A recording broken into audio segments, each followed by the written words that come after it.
The soldiers took Jesus to Golgotha, which means place of a skull. There they gave him some wine mixed with drug to ease the pain, but he refused to drink it. They nailed Jesus to a cross and gambled to see who would get his clothes. It was about 9 o'clock in the morning when they nailed him to a cross.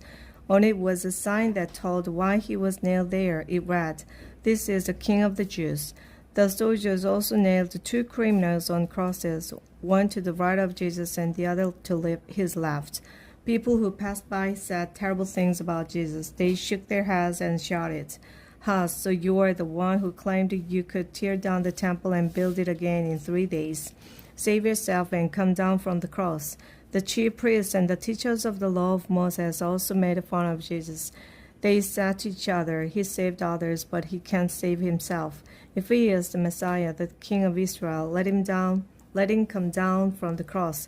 Then we will see and believe." The 2 criminals also said cruel things to Jesus. About noon, the sky turned dark and stayed that way until around 3 o'clock.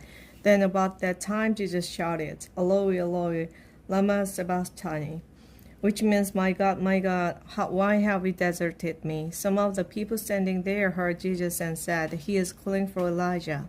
One of them ran and grabbed a sponge. After he had soaked it in wine, he put it on a stick and held it up to Jesus. He said, "Let's wait and see if Elijah will come and take him down." Jesus shouted and then died. At once the curtain in the temple tore in two from top to bottom. A Roman army officer was standing in front of Jesus. When the officer saw how Jesus died, he said, "This man really was the Son of God." Some women were looking on from the distance. They and many others had come with Jesus to Jerusalem. But even before this, they had been his followers and had helped him while he was in Galilee. Mary Magdalene and Mary, the mother of the younger James and of Joseph, were two of these women. Salome was also one of them. It was now the evening before the Sabbath, and the Jewish people were getting ready for that sacred day. A man named Joseph from Arimathea was brave enough to ask Pilate for the body of Jesus. Joseph was a highly respected member of Jewish council, and he was also waiting for God's kingdom to come. Pilate was surprised to hear that Jesus was already dead, and he called in the army officer to find out if Jesus had been dead very long.